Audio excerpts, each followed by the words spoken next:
This module is in the continuation of what we discussed in the last module, that talent management push factors. What we mean by push factors here, two factors are mentioned. There can be a lot more factors other than what I will discuss in these modules. There are two types of factors, push factors and pull factors. So in this module and in the next three modules, we will talk about the push factors. So they would be titled as Talent Management Push Factors 1, 2, 3, and 4 in 4 modules. So this is a brief explanation, so you might it might facilitate you to comprehend what I am talking and in which context I am talking. So the push factors are, in simple words, are factors that push the talent away from an organization. If you have acquired, assuming that if you have acquired the right talent or the right person for your organization, and the person has some kind of talent, in terms of Gilly et al.'s definition, that is some characteristics, built-in personality like ability to make decisions, high IQ level, and so on. So whatsoever talent is for that organization, some factors, they will push that factors to go away from that organization. And what organization can do, this is written in black bullet points on this slide and in the upcoming slides. So the first thing is poor quality work-life balance. The recent research has extendedly suggests that employees who experience a poor work-life balance, they tend to leave that organization.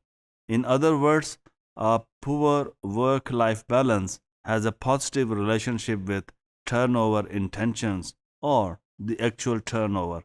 When we say turnover, that over the period of time, how many employees have left an organization. So statistically, it may not be possible to calculate that in Pakistan or in organizations whatsoever is happening.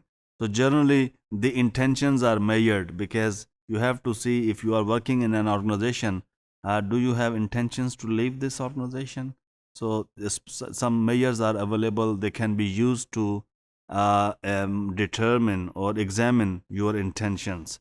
So anyway, the research suggests that, making it short, that poor work-life balance is one of the important antecedent for the turnover intentions or employees leave that organization.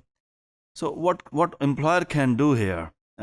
Provision of flexible working arrangements, time and or location is perhaps frequently recognized as a solution to poor work life if it is related to the time.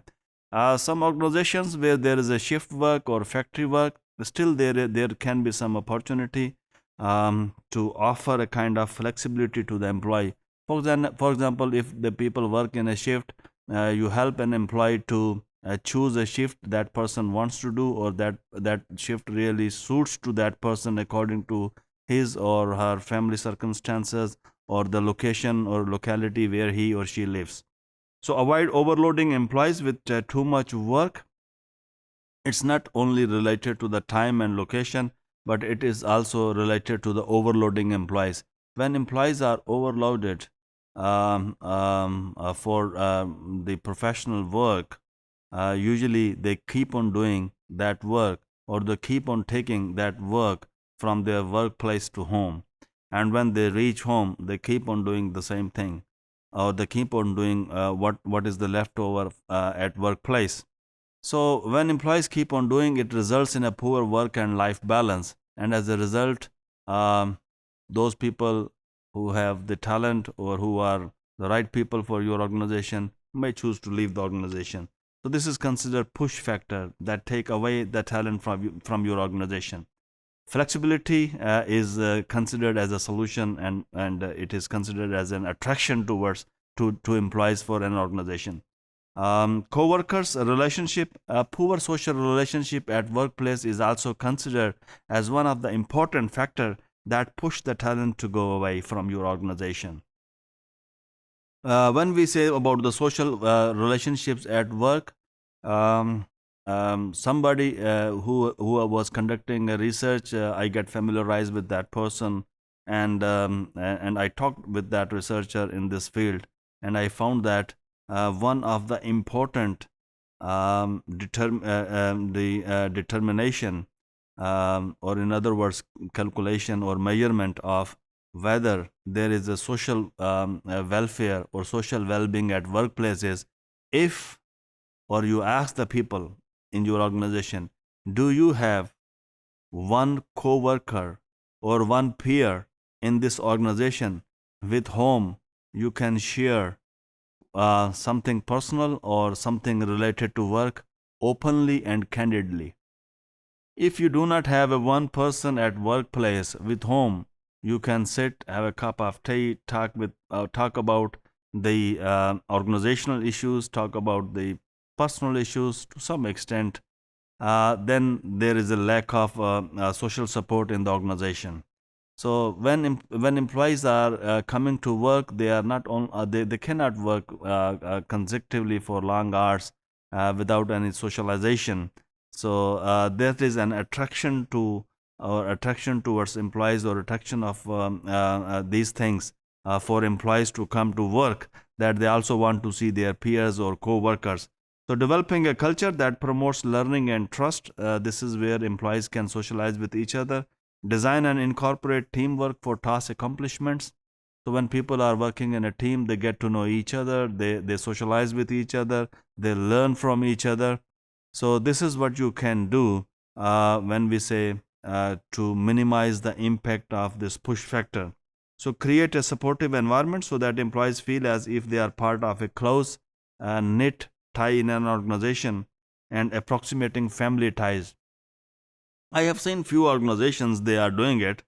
Fairly speaking, I had an opportunity to work in an organization where family ties were very important. That was an American organization, and they were frequently organizing activities which were based on family ties, or which were focusing on developing family ties between the co-workers' families and the co-workers itself.